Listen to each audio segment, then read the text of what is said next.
നമസ്കാരം. ഞാൻ ആദിത്യ ജയകുമാർ. വിമലമാത എച്ച് കലിക്കാട് സ്കൂളിലെ വിദ്യാർത്ഥിയാണ്. കൊച്ചേട്ടൻ്റെ കത്ത്. കൂട്ടുകാരാകാം കാട്ടുജീവികളാകാതിരിക്കാം. പ്രിയ DCL കൂട്ടുകാരെ, നീ വേദനിക്കുന്നതിൽ എനിക്ക് വേദനയില്ല എന്ന് ഒരാൾ ചിന്തിക്കണമെങ്കിൽ അയാളുടെ മൃഗീയത ഭരണം തുടങ്ങിയിരിക്കണം.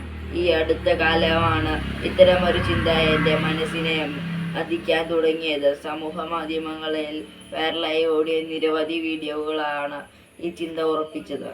സ്കൂൾ വിദ്യാർത്ഥികളുടെ കലഹവും വഴക്കും വഴിവിട്ടു വളർത്തുന്ന തനി കൊട്ടേഷൻ ഗുണ്ടകളുടെ അഴിഞ്ഞാട്ടത്തിൻ്റെ പകർത്തു ബുക്കുകളായി മാറുന്ന ക്രൂരമായ കാഴ്ചകൾ. സ്വന്തം ക്ലാസ്സിൽ പഠിക്കുന്ന സഹപാഠിയെ കൂട്ടം കൂടി ക്രൂരമായി തല്ലിച്ചതയ്ക്കുന്ന വീഡിയോകൾ രക്ഷിക്കണേ എന്ന് ദീനമായി കൈകൂപ്പി കഴിയുന്ന സഹപാഠിയെ പേപ്പട്ടികളെ പോലെ കടിച്ചു കീറുന്ന ക്രിമിനലുകൾ എങ്ങനെ സാധിക്കുന്നു ഇതുപോലെ പെരുമാറാൻ? എന്തിനു വേണ്ടിയാണ് കൂട്ടുകാരെ ഇതുപോലെ തല്ലിക്കൊന്നത്? മുമ്പെങ്ങുമില്ലാത്ത ഇത്തരം ക്രൂരതകൾക്കുള്ള കാരണങ്ങൾ മനഃശാസ്ത്രജ്ഞർ ഗൗരവമായി അന്വേഷിക്കുന്നുണ്ട്. സാമൂഹിക ഘടകങ്ങളെ കൗമാരക്കാർക്ക് സ്വന്തം ഐഡന്റിറ്റി കണ്ടെത്താനുള്ള വ്യക്തിഗതയുണ്ട്. സുഹൃത്തുക്കളിൽ സ്റ്റാറ്റസ്, പോപ്പുലാരിറ്റി, പ്രണയം, പഠനം എന്നിവ മത്സരമാകുമ്പോൾ ചെറിയ കാര്യങ്ങൾ പോലും വലിയ ശത്രുക്കൾ കാരണമാകും. വീട്ടിലെ പ്രശ്നങ്ങൾ, വഴക്ക്, ആരും സ്നേഹിക്കാനില്ല എന്ന തെറ്റിദ്ധാരണ, അമിത സമ്മർദ്ദം തുടങ്ങിയ പലതും സ്കൂളിൽ കൊണ്ടുവരുന്നുണ്ട്. ചിലർ വൈകാരിക നിയന്ത്രണത്തിനുള്ള ഒരു പരിശീലനം വീട്ടിൽ കിട്ടുന്നില്ല.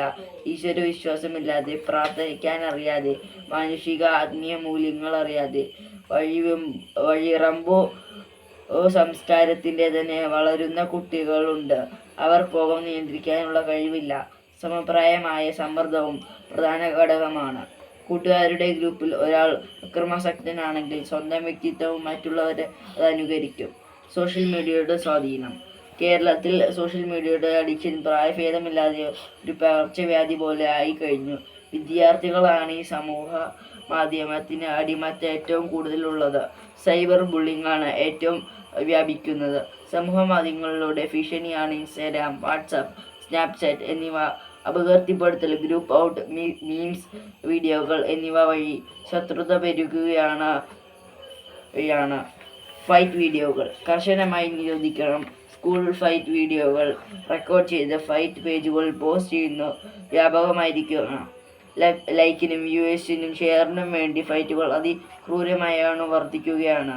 Algorithm effect. ഏറെ ശ്രദ്ധിക്കേണ്ട മറ്റൊരു കാര്യം, വയലന്റ് കണ്ടന്റ് തുടങ്ങി കാണുന്നയാൾ കൂടുതൽ വയലന്റായ വീഡിയോകൾ തന്നെ ലഭിക്കുന്നു. അത് കുട്ടികൾ മനസ്സിൽ ഡിസ്റ്റന്റേഷൻ, വൈകാരിക മരവിപ്പ് എന്നൊരവസ്ഥ സൃഷ്ടിക്കുന്നു. എത്ര ക്രൂരമായ കണ്ടാലും ഒരു വികാരവുമില്ലാതെയാകുന്നു. മാതാപിതാക്കൾ ഇതിന് തീവ്ര ശ്രദ്ധ നൽകിയില്ലെങ്കിൽ അവരുടെ ജീവിതം അപകടത്തിലാകും. പ്രിയ കൂട്ടുകാരെ, ഇത് മാത്രമല്ല, വീഡിയോ ഗെയിമുകൾ അത്യന്തം അപകടകരമാണ്. പബ്ജി, ഫ്രീ ഫയർ, GTA തുടങ്ങിയ ചതിയൻ ഗെയിമുകളാണ്.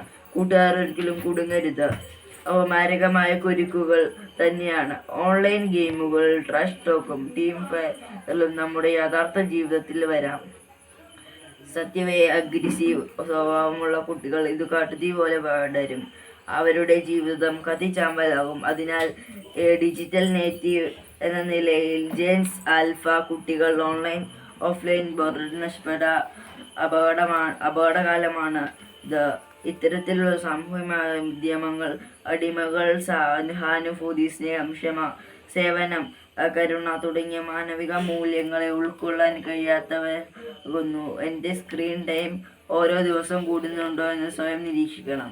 നമുക്ക് മനുഷ്യ നന്മയിലേക്ക് മടങ്ങി വരാം. വീട്ടിലും ക്ലാസ്സിലും നമുക്ക് കൂടുതൽ നേരം പരസ്പരം സംസാരിക്കാം. ആരെയും വേദനിപ്പിക്കാതെ തമാശകൾ പറയാം. നല്ല കൂട്ടുകാരാവാം. കാട്ടുജീവികളാകാതിരിക്കാം. സ്നേഹത്തോടെ സ്വന്തം കൊച്ചേട്ടൻ. നന്ദി, നമസ്കാരം.